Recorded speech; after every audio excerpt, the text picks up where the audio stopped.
Okay, who brought the dog?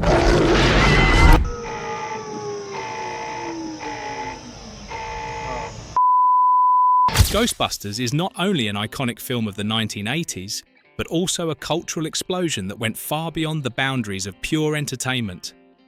In the chaos of New York, three failed scientists, Peter Venkman, Ray Stantz, Egon Spengler, together with rookie Winston Zeddemore, suddenly turned into reluctant ghost-hunting warriors facing Gozer, the destroyer god from another dimension, and the EPA official Walter Peck, who was ready to strangle them with his cold authority. From outsiders who were looked down on, they suddenly stood up to become heroes without capes, planting in the hearts of the audience a fierce message. Anyone, no matter how small, can bear the responsibility of saving the world. That very strength made Ghostbusters an immortal legend, building a passionate fandom that lasted for generations. But behind the dazzling light of laughter and the haunting tune, Who You Gonna Call was a chaotic and dangerous maze. Explosions that nearly burned down the set, actors collapsing in exhaustion inside heavy costumes, legal battles tense as a tightening rope, and chilling rumours about a real ghost haunting the crew. Here are 20 shocking facts so extreme that Ghostbusters, 1984, at times almost never made it to release to become a classic. 1. The idea from Dan Aykroyd's genuine obsession with ghosts. Ghostbusters did not come into being by chance. It originated from Dan Aykroyd's burning passion for the supernatural. From a young age, he was fascinated by the spiritual world, reading countless books on ghostly phenomena and believing that somewhere real spirits existed. In particular, Aykroyd's grandfather even invented a radio device to communicate with the afterlife, planting in his mind the notion that humans could indeed tune in to the other side. That strange foundation led to the birth of Ghostbusters. In the early 80s, Aykroyd and John Belushi sat down together and sketched the first outlines of a story about modern ghost hunters. After Belushi's sudden death, Harold Ramis stepped in, joining Aykroyd to refine the script into something both humorous and terrifying. A curious detail is that the scene where the Ghostbusters are thrown into jail was filmed in an old prison that Aykroyd believed to be truly haunted, creating an eerily chilling atmosphere on set. That obsession with ghosts also permeated every line in the film. Egon Spengler's warning, "Don't ever cross the proton streams," was like a mystical taboo. Winston exclaimed, "I have seen things that will make you lose faith in God," a line echoing Aykroyd's supernatural fears. And Peter Venkman, with his half-joking, half-serious tone, added to the audience's feeling that the line between comedy and nightmare was dangerously thin.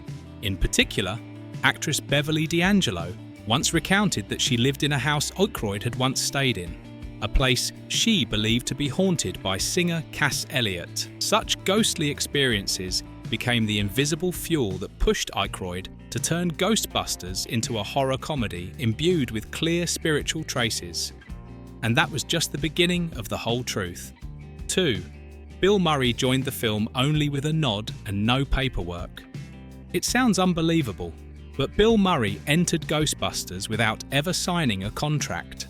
Columbia Pictures, director Ivan Reitman, and the entire production team knew about his erratic temperament but still took the gamble.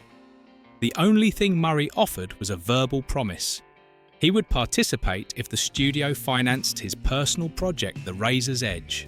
And then, after those words, Murray disappeared, flying to France, leaving the whole crew in anxious suspense. In the days leading up to filming, no one was sure whether he would return. With no binding papers, no legal proof, only a fragile hope clung to a star known for his nonchalant attitude. Columbia was tense. Reitman lost countless nights of sleep, because if Murray did not show up, the whole project would collapse like a joke.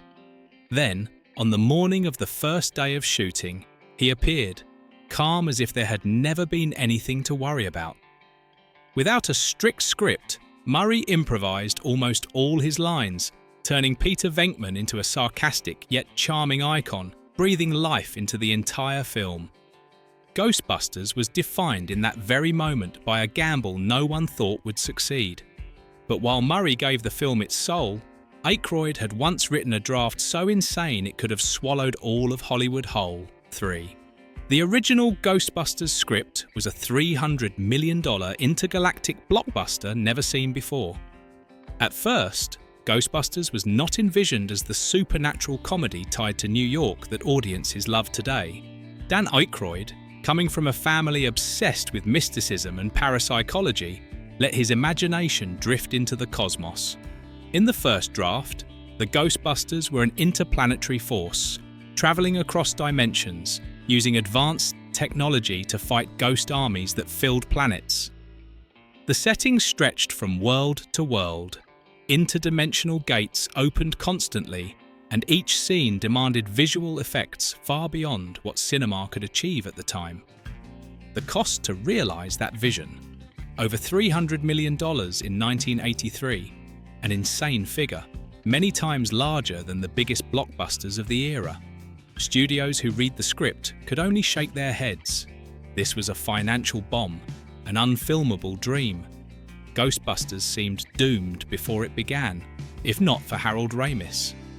He stepped in and, together with Aykroyd, cut nearly all the impossible elements, bringing the story back to New York reality, turning failed scientists into a small group of ghost hunters in the city. That decision saved the project, but at the same time, another nightmare was rising from inside a giant suit on the film set. The actor inside the Stay Puft suit fainted from heat and suffocation. On screen, the Stay Puft Marshmallow Man was a towering white giant, both funny and silly. But to create that image, stuntmen had to wear heavy foam and rubber suits, thick and completely sealed. Studio lights beat down like flames, turning the inside of the suit into a giant oven. Heat could not escape, sweat poured endlessly, breathing became laboured, and the cramped space squeezed every heartbeat. Some tried to endure, but others collapsed mid-shoot. Fainting in darkness, they were trapped inside the smelly, suffocating suit. The crew panicked, rushing to stop everything and drag the actor out of that living nightmare. A second too late, and the scene could have turned into a deadly tragedy. Stay Puft brought laughter on screen, but behind it was a price paid with sweat, strength, and even life itself. And while the crew was still shaken by that near disaster, another legal storm erupted, pulling them into unprecedented turmoil. 5. The theme song dragged the crew into a notorious lawsuit. In 1984, just days before the film's release, Ray Parker Jr. was given an impossible task: write a theme song that was catchy and tied tightly to the name Ghostbusters. Under crushing pressure, he found inspiration from a TV commercial for a pest control service, and in a last-minute rush, Who You Gonna Call was born. The tune exploded instantly, shooting up the charts and becoming a musical emblem of the decade. But success brought trouble. The band Huey Lewis and the News accused the song of being too similar to their hit, I Want a New Drug. The issue quickly escalated into a lawsuit, forcing Parker Jr. and the studio into court. Though both sides later settled, the dispute dragged on for years, even reigniting when Lewis revealed the settlement amount. The song saved Ghostbusters, turning it into a cultural phenomenon, but at the same time plunged the crew into endless legal wrangling. And just as the music dispute had yet to cool down, another symbol of the film stood on the verge of being erased. 6. The No Ghost logo was nearly banned due to accusations of copying Casper. You may not remember all the details of the film, but you surely know the No Ghost symbol, the chubby white ghost crossed by a red band line, an image that went beyond the screen to become a part of popular culture. Yet just as the Ghostbusters craze was exploding, the symbol almost got killed by a shocking lawsuit. Harvey Comics, the publisher tied to Casper the Friendly Ghost, claimed the logo was too similar to Fatso, one of the 3 ghostly trio uncles from their franchise. Fatso also had a round body, short arms, and a goofy cartoon face, making the accusation not entirely baseless. If the lawsuit had succeeded, Columbia Pictures would have lost all rights to posters, merchandise, and even global marketing campaigns could have collapsed overnight. Ghostbusters would have been cut off from its strongest promotional weapon. Lawyers dove into the legal battle, dissecting every drawing and every sketch to prove the logo was an independent design. Fortunately, the case eventually fizzled out and did not turn into a giant precedent. The logo not only survived, but also surpassed Casper to become one of the most immortal logos in cinema history. And while no ghost preserved the spirit of the brand, another bizarre situation was stirring chaos on set. 7. John Candy planned to turn the character into a German-speaking eccentric with two dogs. Louis Tully, the clumsy, awkward neighbour with hidden charm, was not originally written for Rick Moranis. Columbia had first eyed John Candy, a major comedy star at the time. Candy agreed to consider the role, but instead of accepting the character as written, he pitched a series of bizarre ideas that shocked the crew. In Candy's version, Louis was no longer a bumbling accountant, but a German-accented eccentric who constantly walked around with two giant shepherd dogs. He even wanted to rewrite scenes so that the dogs could have screen time, interact with ghosts, and join the battle. The idea was too weird, beyond even Aykroyd's and Reitman's imagination. They were forced to reject him outright, and Candy dropped the role. The part then fell to Rick Moranis, who turned Louis into a classic character through his improvisation and natural charm. Once again, a casting change saved the film from unimaginable oddity. But not everyone was so lucky. Another bitter blow nearly buried the project from the very start. 8. Coca-Cola once planned to kill Ghostbusters right after buying Columbia. In the early 80s, Columbia Pictures agreed to invest $30 million in a funny ghost hunting film. But fate played a trick. Just as the project began, the Coca-Cola company bought Columbia.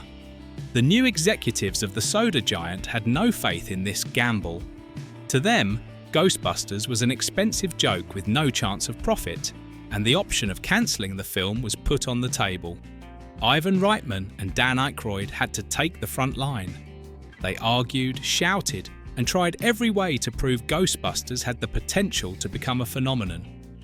The internal battle dragged on for weeks, and each day the crew feared being killed off in the cradle. In the end, thanks to Reitman's persistence, the project was saved, but the scar from the Coca-Cola storm remained etched in everyone's memory. Escaping death under the hand of a giant corporation, another actor had to endure a bitter disappointment as soon as he stepped onto the set. 9. Winston Zeddemor's role was brutally cut right before filming. In the early drafts, Winston Zeddemore was written as a pillar equal to Venkman, Ray, and Egan. He appeared from the beginning with a clear military background, providing a grounded perspective of ghost-busting from the ordinary man. Ernie Hudson, upon landing the role, was thrilled, believing this was the breakthrough moment of his career. But when the final script was distributed just before filming, everything collapsed. Winston's role was cut drastically, his entrance pushed to halfway through the movie, and his key lines reassigned to Bill Murray to elevate Peter Venkman as the central figure. Hudson was shocked and devastated, but he had to remain professional, stepping onto the set with a much smaller role than expected. Ghostbusters became a phenomenon, but for Hudson, the film left an unhealed scar. And while that disappointment smouldered, Ghostbusters stumbled upon a stroke of marketing luck that swept across the entire country. 10. The 1-800 hotline in the trailer became a nationwide phone craze. In 1984, the Ghostbusters trailer aired on TV with one surprising detail. A 1-800 phone number appeared on screen, accompanied by the line, "Call us when there's trouble with ghosts." Audiences thought it was just a gag from the movie, but the truth was different. The number was real. When dialed, fans heard the voices of Bill Murray and Dan Aykroyd as Venkman and Stantz, answering that they were busy, ghost-busting. The phenomenon spread nationwide. The hotline received over 1,000 calls per hour, with lines constantly jammed. In a time before the internet and social media, Ghostbusters accidentally created a rare viral marketing campaign, turning the film into the talk of the nation. From a playful phone call, Ghostbusters stepped straight into popular culture. But that joy was almost crushed, because even the opening scene was once at risk of being cut. 11. The library ghost opening was once considered too scary to keep. One of Ghostbusters' most iconic scenes is the ghostly librarian at the New York Public Library, an opening that made the entire theatre scream and laugh at once. But few know that this scene nearly landed on Columbia's chopping block. Executives feared the sequence was too frightening and would drive away family audiences, ruining the goal of making Ghostbusters a mainstream comedy. Ivan Reitman firmly resisted. He knew the film needed a strong punch at the start, real fear, immediately offset by laughter.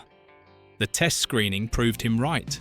When the librarian transformed, audiences screamed, but right after, they burst into laughter as the Ghostbusters fled in chaos. That was the golden formula. Horror blended with humour, tension followed by release, and Ghostbusters became legendary from that very moment. The opening survived, but the worries backstage didn't stop, because even the cutest ghost turned into a nightmare for the crew. 12. Slimer cost over $300,000 and smelled so bad the crew called it Onion Head. Slimer, the goofy, gluttonous green ghost, seemed like just a comic relief character, but behind it was a technical and financial nightmare. To bring Slimer to life, the crew spent over $300,000, a massive sum in 1984, on a sophisticated animatronic. Inside the machine were dozens of servo motors, controlled by multiple operators simultaneously to manage every grimace and clumsy movement. But the worst part wasn't the machine, it was the slime coating. Made from food products and chemicals, it quickly rotted under the scorching studio lights. The stench became unbearable, so bad that the crew nicknamed Slimer Onion Head. Bill Murray once bitterly remarked that being slimed felt like falling into a trash can full of rotten sushi. On screen, Slimer was an unforgettable laugh, but behind the camera, it was pure torment.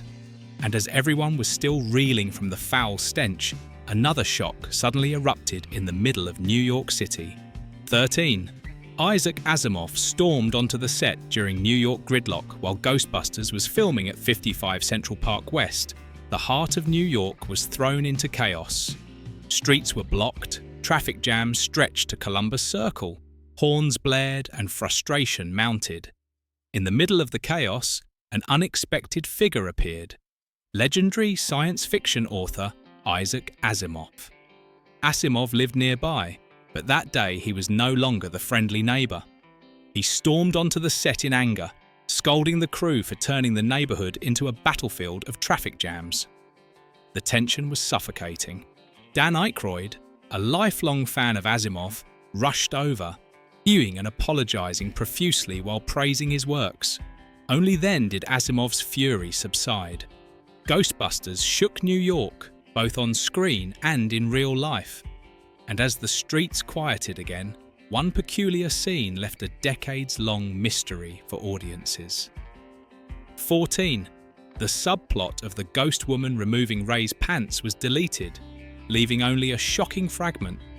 In the original script, Ray Stantz and Winston Zeddemore went on a side adventure in a haunted fortress. There, Ray encountered a ghostly woman, and in a bizarre moment she appeared and helped him take off his pants.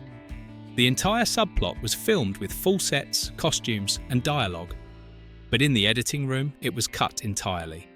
What remained was just a fleeting montage shot. Ray lying on a bed, eyes rolling back in pleasure, while a ghostly figure hovered above. No explanation, no context, leaving millions of viewers confused. Was it a dream, a gag, or truly a one-night stand with a ghost?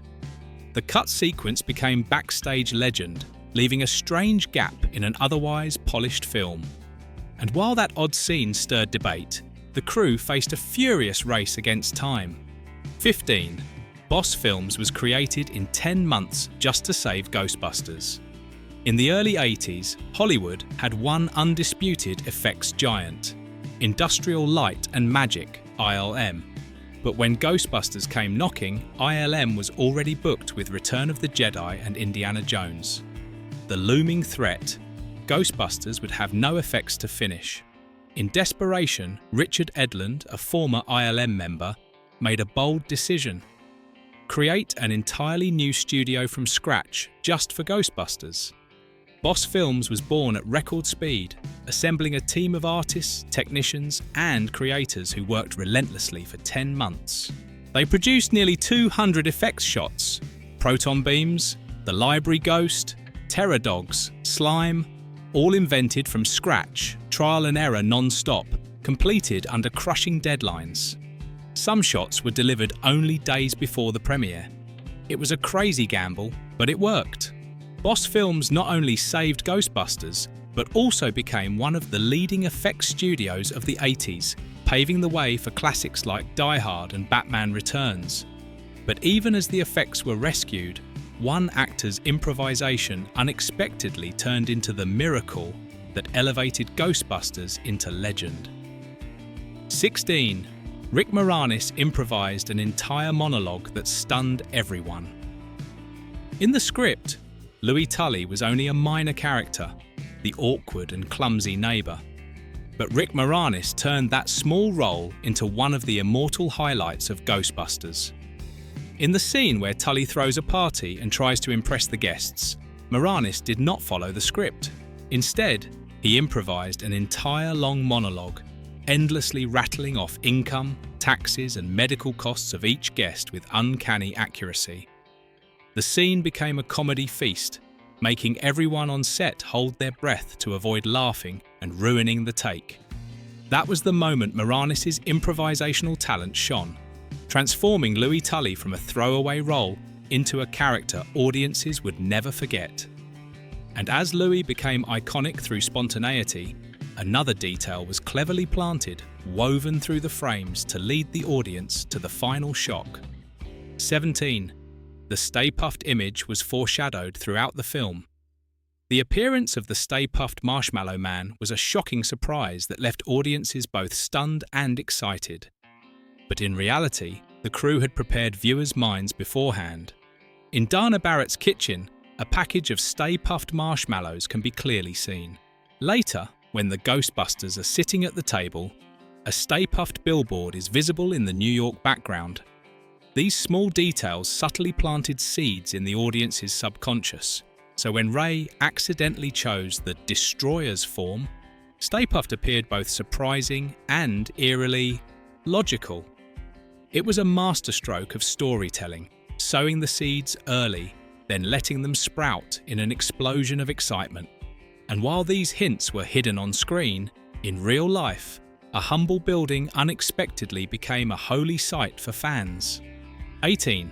The Hook and Ladder. 8 Firehouse became a pilgrimage site for Ghostbusters fans. The Ghostbusters headquarters in the film was just a normal building, Hook and Ladder 8, a firehouse in Tribeca, New York. But after the release of Ghostbusters, it became a pilgrimage spot for millions of fans worldwide. People came to take photos, to place flowers, marshmallows, tours, even plaques honouring the fictional Ghostbusters. After the events of 9/11, the firefighters at Hook and Ladder 8 became real-life heroes. At that moment, the Ghostbusters sign hanging outside no longer just recalled a movie, but also symbolised New York's resilience. From a simple film set, Hook and Ladder 8 rose to become part of collective memory. But while fans celebrated the film, critics initially offered no kindness. 19. Critics once mocked Ghostbusters as a noisy, soulless cartoon. Upon release, Ghostbusters was not warmly welcomed by critics.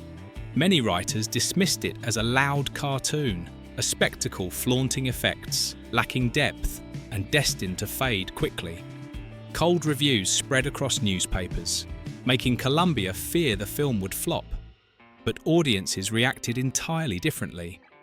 They lined up around theatres, watched repeatedly, and turned Ghostbusters into 1984's biggest box office phenomenon, even surpassing Indiana Jones. Reality forced critics to re-evaluate, admitting the film had tapped into something far greater than their dismissive words.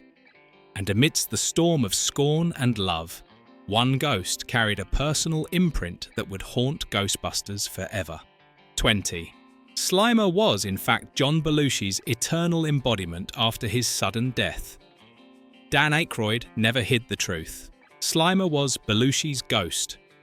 When John Belushi is Dorante Il Saushi, his perfect comedy partner and soul of the Blues Brothers, suddenly died in 1982, Aykroyd was devastated and determined to honour his friend's presence somehow.